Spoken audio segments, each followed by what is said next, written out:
Welcome to the English Podcast. I'm Charles, your host. I'm from United States, and today I have the pleasure of speaking with the amazing friend Sofie, a polyglot from Spain. Hello, Sofie. How are you today? Hi, Charles. I'm doing great. Thanks for asking. How about you? I'm doing great. We're thrilled to have you, Sofie. Let's dive right in. As a polyglot, you've learned several languages.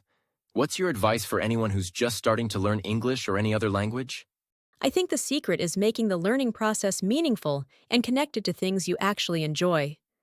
For example, if you love music, start listening to songs in English and try to understand the lyrics. If you enjoy TV shows, watch them with English subtitles. Another important point is setting small, realistic goals. Many people give up because they set targets like, I'll be fluent in 3 months, which is practically impossible. It's better to think, today I'll learn 5 new words, or I'll practice conversation for 15 minutes. I also recommend finding study partners or online communities. When you share your progress with others, it creates a sense of accountability and makes everything more fun. I love the idea of connecting English learning to things you already enjoy. It makes the process feel natural and fun instead of just another task. Now, speaking of fun ways to learn, many people wonder if watching movies and TV shows really helps improve their English. What's your take on that? I definitely think watching movies and TV shows is one of the most effective and enjoyable ways to improve your English. When you watch content in English, you're exposed to natural conversation, different accents, slang, and cultural contexts that textbooks just can't teach you. It's English as it's actually used in real life. What I recommend to beginners is starting with subtitles in your native language, then gradually transitioning to English subtitles, and eventually trying without subtitles altogether. Children's shows and sitcoms are great starting points because they typically use simpler language and shorter sentences. One technique that works really well is the pause and repeat method. When you hear a useful phrase, pause the show, repeat it out loud, mimicking the pronunciation and intonation, and maybe even write it down in a notebook. Another tip is to choose content you genuinely enjoy or have already watched in your native language. When you're familiar with the story, it's easier to follow along even if you don't understand every word. And don't forget, streaming platforms often let you slow down playback speed, which can be super helpful when you're struggling with fast dialogue. The key is consistency. Watching even just 15 to 20 minutes daily will give you better results than a 3-hour marathon once a week. That's fantastic advice, Sofie. I really like the idea of gradually transitioning from subtitles in your native language to English subtitles, and eventually, no subtitles at all. It's a great way to build confidence without feeling overwhelmed. A lot of learners say they understand English when they read or listen, but when it's time to speak, they freeze. What's the best way to overcome this and become more comfortable speaking? You know, Charles, that's such a common struggle. I call it the comprehension production gap, and almost every language learner experiences it at some point. The biggest reason people freeze is fear of making mistakes. But here's the truth. Making mistakes is not just okay. It's absolutely necessary for progress. Native speakers won't judge you nearly as harshly as you judge yourself. For beginners who feel nervous about speaking, I recommend starting with private practice. Talk to yourself in English while doing everyday activities. Describe what you're cooking, narrate your morning routine, or have imaginary conversations in the shower. It sounds silly, but it builds muscle memory and confidence. Recording yourself is another powerful technique. Use your phone to record yourself speaking for 1 to 2 minutes about your day, then listen back.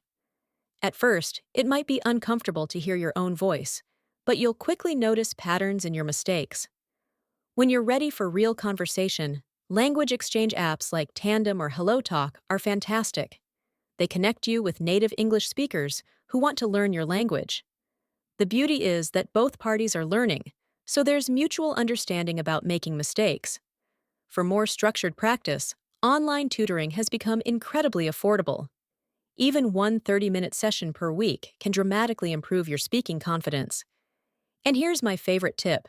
Memorize a few conversation templates for common situations. Having ready-made phrases for introductions, ordering food, or asking for directions gives you a foundation of phrases you can say confidently, which reduces anxiety when speaking. Remember, fluency isn't about perfection, it's about communication. If people understand your message, you're succeeding. That's such a great way to put it, Sophie. Fluency isn't about perfection, it's about communication. I really like the idea of private practice and recording yourself. It makes speaking feel less intimidating before jumping into real conversations. Many learners struggle with remembering new words. What's the best way to build and retain a strong English vocabulary? Good question, Charles.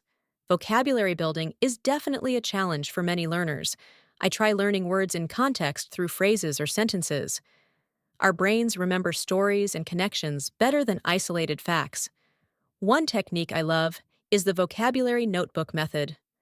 Rather than just writing down a new word and its translation, create a complete entry with the word, its pronunciation, a simple definition in English, an example sentence, and perhaps a quick drawing or association that helps you remember it. Spaced repetition is absolutely crucial for retention. This means reviewing words at increasing intervals. Maybe review new words after 1 day, then 3 days, then a week, then a month. Apps like Anki or Quizlet can automate this process for you. Another powerful approach is thematic learning. Instead of random words, focus on vocabulary within a specific theme or situation, like kitchen items, business meetings, or travel conversations. This creates natural connections between words and makes them easier to recall when you need them. Using new vocabulary immediately in your own sentences is vital. When you discover a new word, challenge yourself to create 2 to 3 different sentences with it right away. This active use helps transfer words from passive to active vocabulary. Use them repeatedly, look up collocations, words that naturally go together, and try to incorporate them into your conversations that day. That's fantastic advice, Sophie. I love the idea of learning words in context instead of memorizing random lists. It makes vocabulary feel more natural and useful in real conversations. Many learners worry about having a strong accent or not being understood. What are some effective ways to improve English pronunciation? That's a great question about pronunciation, Charles. It's something many learners worry about unnecessarily. First, I want to emphasize that having an accent is completely normal and absolutely okay. Even native English speakers have regional accents. The goal shouldn't be to eliminate your accent entirely, but rather to be clearly understood. For effective pronunciation practice, I recommend starting with the sounds that don't exist in your native language. Every language has a unique sound inventory, and the sounds that don't overlap are usually the trickiest. For Portuguese speakers, for example, the th sound in think, or the difference between ship and sheep, can be challenging. Shadowing is one of my favorite techniques. Listen to a short audio clip by a native speaker, then immediately repeat it, trying to match their rhythm, intonation, and sounds. The idea that having an accent is normal and focusing on clarity rather than perfection really takes the pressure off. Techniques like shadowing and minimal pairs sound like fun and effective ways to improve pronunciation. Now, before we finish, many listeners are wondering about the best resources for learning English. What are some of your top recommendations for online tools or apps? Oh, of course. There are so many great resources out there to help you learn English, but I'll mention a few that I think are particularly useful. For vocabulary and grammar, Duolingo is a fun app that builds your skills through quick lessons and quizzes. For listening and speaking practice, I highly recommend Hello Talk and Tandem. These apps connect you with native speakers, so you can practice real conversations.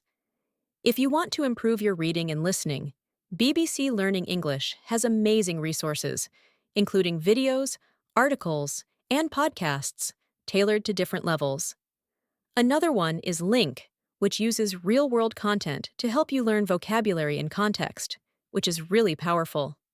For pronunciation, apps like Elsa Speak or Speechling offer feedback on your speaking, which is incredibly helpful. And don't forget about YouTube. Channels like English Addict with Mr. Duncan or Rachel's English provide valuable lessons on speaking, listening, and even pronunciation tips. And finally, remember that the key is consistency. No matter which resources you choose, make sure to practice a little bit every day. That's fantastic advice, Sophie. Thank you so much for joining us today on the English podcast. I hope everyone listening feels inspired and ready to continue their English learning journey. We'll see you next time. Bye-bye.